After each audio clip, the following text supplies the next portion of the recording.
You know you can't fool Mother Nature. The instinct wins every time. Your spine sitting up a little straighter.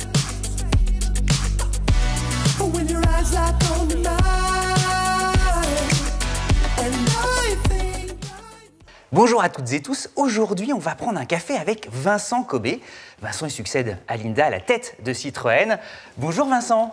Bonjour. Et bienvenue chez vous. Merci. Vincent, il y a deux questions existentielles avant de commencer l'émission. Vous me faites peur. Thé ou café? Café. Café. Et surtout alors, grande question, quel mug vous choisissez? Alors il y a quand même un Il y a le choix, du choix. Il y a le choix. Il y a même une autochenille. Il y a même une autochenille, il y a même le scarabée d'or. Non, on va aller pour 2 chevaux. Alors pourquoi 2 chevaux? Oh, je pense qu'il y a 2-3 choses qui moi, me touchent dans 2 chevaux. Pourtant, elles ont toutes du café, Oui, c'est la magie de la télé. C'est fantastique. On gagne à tous les coups. Non, 2 chevaux, il y a quelque chose de phénoménal dans cette voiture pour moi. La première, c'est que vous allez partout dans le monde, et j'ai essayé... grâce aux produits dérivés de Citroën, vous vous promenez avec un t-shirt qui a cette vue latérale de 2 chevaux.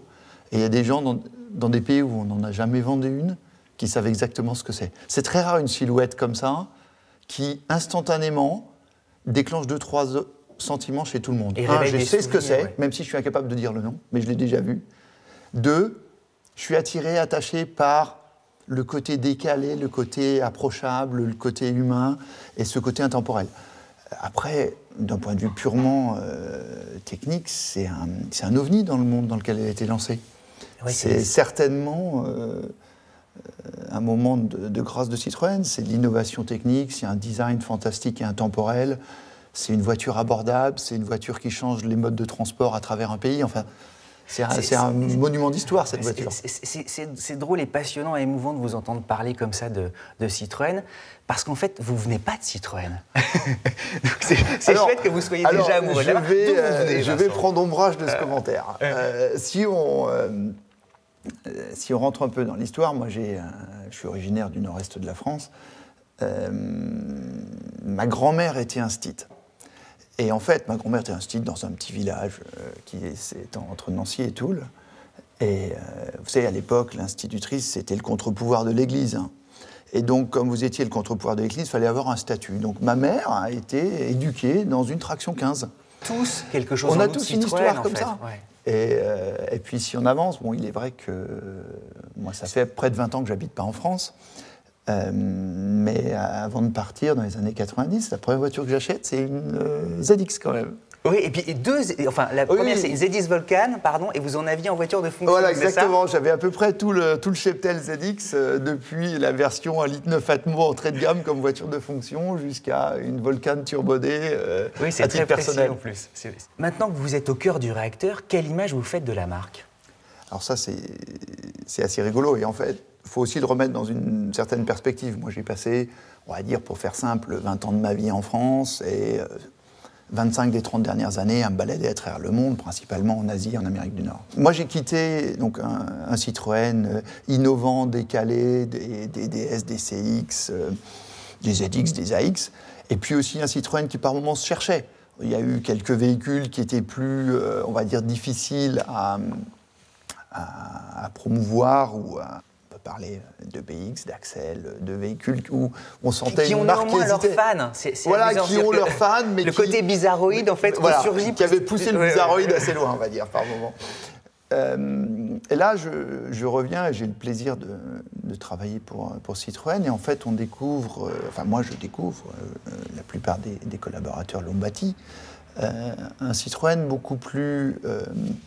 mainstream, c'est-à-dire qui s'est repositionné au cours de fantastique travail des 5-6 dernières années au cœur du marché, avec des véhicules qui sont forts en style, qui sont compétitifs en positionnement, qui sont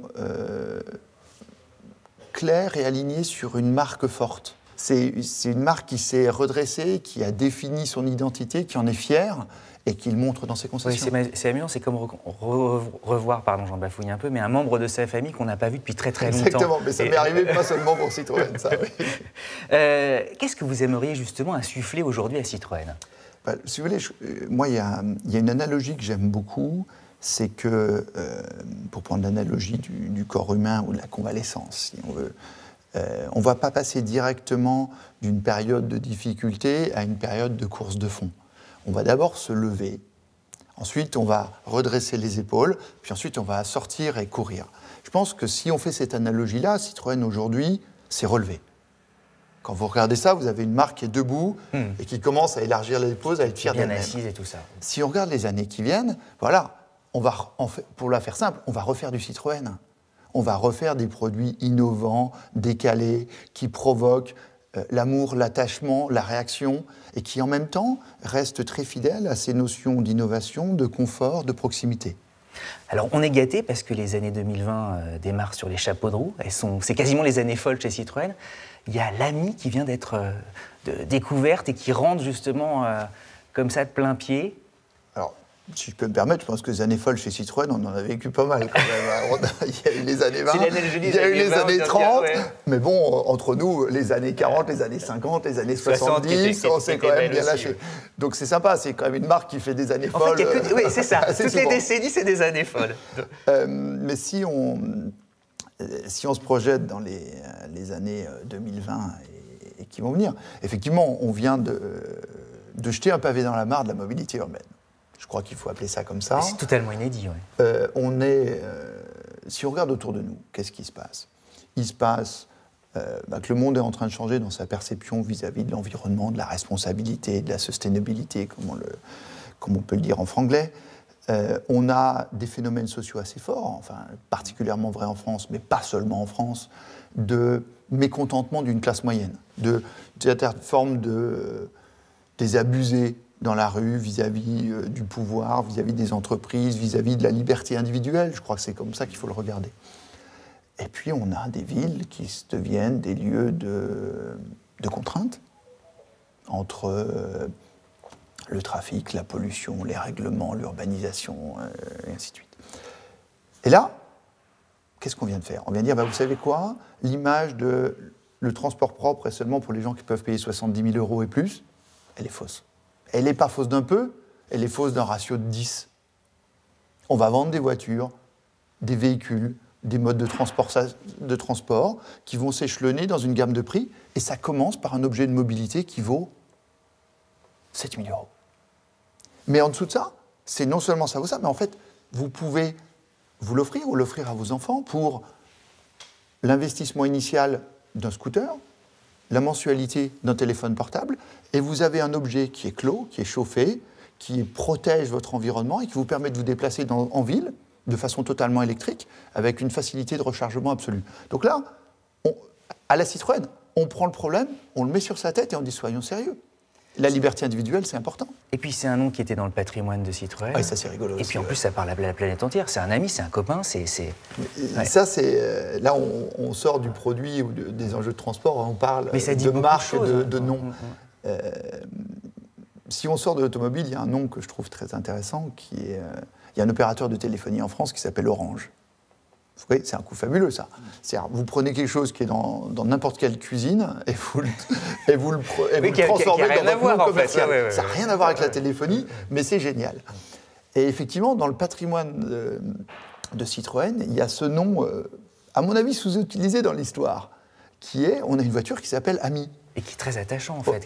Le mot, naturellement, est quand même assez... Ça peut difficilement définir mieux le côté approchable, membre de la famille, chaleureux de Citroën. Alors, il y a l'Ami, mais il y a autre chose aussi. Elle est comment, la C4 ? La nouvelle C4 La nouvelle C4. Ça, on va revenir à ce que je disais tout à l'heure. On a remis la marque debout et fière. Maintenant, on va repousser le curseur pour faire un peu plus de Citroën. De Citroën au sens prendre un problème et apporter une réponse décalée, plus humaine, plus innovante, plus confortable. La nouvelle C4, ça va être ça. Donc elle va vraiment marquer les esprits. Oui, parce qu'on est dans un segment, le segment C, qui est le cœur du marché européen, qui est un segment sur lequel Citroën a une crédibilité et des clients existants énormes, et où, si vous regardez dans la rue, on ne va pas citer nos compétiteurs, mais c'est quand même un peu toujours la même chose. des voitures qui vont faire, allez, 4 mètres 30, qui vont pas Oui, être très hautes, chaque qui vont être un peu segment, larges. c'est- Alors là, on c'est- innove, on c'est- met 3 cm de plus en largeur, par exemple, vous voyez. Non, mais je le dis avec ce sourire, mais c'est un segment sur lequel il n'y a pas eu beaucoup de changements. Et en fait, la prochaine C4, je ne vais pas vous la dévoiler, on va quand même vous faire attendre un peu. Elle arrive quand alors? Elle va arriver en prise de commande à partir de juin, elle va arriver visible à partir de septembre-octobre et on va la lancer quelques semaines, quelques dans mois à les attendre, ventes quoi, en fin ouais, d'année. Qu'est-ce qu'on a fait? On a pris ce besoin légitime, on va dire, d'une famille moyenne, d'avoir un véhicule relativement spacieux avec lequel vous pouvez faire des longs trajets. On parle du seul véhicule dans la famille, on parle aussi de véhicules professionnels. C'est un usage assez mixte, en fait, très contraint, parce qu'il y a une velléité d'espace, de confort, de volume de coffre, mais en même temps, ça doit être compact, ça doit être abordable. C'est vraiment un besoin assez étrange. Enfin, étrange non, mais particulier. Non, mais il y a un besoin fonctionnel. Et on ouais, lui a réel. apporté, très bien, mais quel est le besoin supplémentaire? Un besoin supplémentaire de visibilité, de confort, d'accès. Et ça donne un véhicule qui, en plus, lance une nouvelle identité de style. Donc, c'est vraiment intéressant. Ah oui, donc il y a beaucoup... Oui, on va apporter, à mon avis, un œil très différent sur ce segment. On va terminer par un mot de business. Les chiffres sont bons, hein, il faut s'en féliciter. La croissance de la marque, c'est 2 à 5 fois le marché. Néanmoins, la marque, elle est peut-être trop européano-centrée. Et l'objectif, ce serait peut-être essayer justement d'insuffler plus d'internationalisation. Je crois que quand on parle business, il faut toujours être factuel et rationnel, raisonnable. Les 5-6 dernières années, une fois de plus, comme je disais, ça a été remettre la marque debout, forte. Ça a été fait au travers des produits, au travers du style, au travers de l'environnement de vente, au travers de la communication, ainsi de suite. Il y a une continuité, une logique, une force de ce travail qui est tout à fait admirable. Et dans tous les... Dans tout. Voilà. Et donc, ça a 2 aspects très forts sur le business. Le premier, c'est que dans les pays où nous sommes historiquement présents et forts, ça a boosté notre performance. Sur 5 ans, en Europe, on fait plus 30%. On est la marque qui croît le plus l'année dernière en market share, en volume. Dans les 5 plus gros pays d'Europe, on fait entre 2 et 10 fois la croissance du marché. Donc, la performance, elle est substantielle. Après, l'autre aspect de la reprise en forme de la marque, c'est dans les pays où on a des difficultés, rationaliser notre offre pour reconstruire une fondation et repartir. À ça, vous rajoutez des complexités qui sont, on va dire, pareilles dans toutes les marques du groupe PSA, que sont l'Iran ou la Chine. Donc, une des conséquences, c'est qu'effectivement, on a cru, on s'est renforcé en Europe, on a eu des résultats variés en dehors d'Europe. Au Brésil, ça s'est très bien passé. Au Japon, ça s'est très bien passé. On va lancer en Inde et j'espère que ça va bien se passer. En Afrique, Moyen-Orient, ça s'est bien passé. En Chine, en Iran, ça s'est pas très bien passé. En Argentine, le marché s'est effondré. Pour un contexte qui était aussi difficile pour... Donc, on est 85% Europe dépendant, ce qui est trop. Donc, il va falloir changer ça. Alors, 2025 2025, on va continuer de croître sur nos marchés forts que sont l'Europe, mais que sont le Brésil, le Japon, Afrique, Moyen-Orient. On va se lancer en Inde, on va inverser les tendances dans un certain nombre de pays. Typiquement, je pense à l'Afrique subsaharienne ou au Maghreb et aux pays du Golfe. Je pense à l'Amérique latine. Et un objectif ambitieux, mais pas déraisonnable, c'est de dire, voilà, on continue de croître en Europe, mais l'Europe ne représente plus que 60% de nos volumes à l'horizon 2025. Et en termes d'unité, ce serait quoi? Ce serait un... C'est un 2025, allez, on dit 1,5 million. L'idéal, ce serait quoi? On dit 1,5 million. Bon, écoutez, merci beaucoup Vincent, parce qu'on a beaucoup appris avec vous. Voilà, on est heureux aussi de voir que la passion Citroën, elle est vraiment vivante et vous avez à cœur justement de la porter encore plus loin. À tous, évidemment, merci de votre fidélité. On se reverra, j'imagine, pour faire le point régulièrement. Et puis, à très vite pour un prochain café avec, ce sera la surprise. You know you can't fool Mother Nature.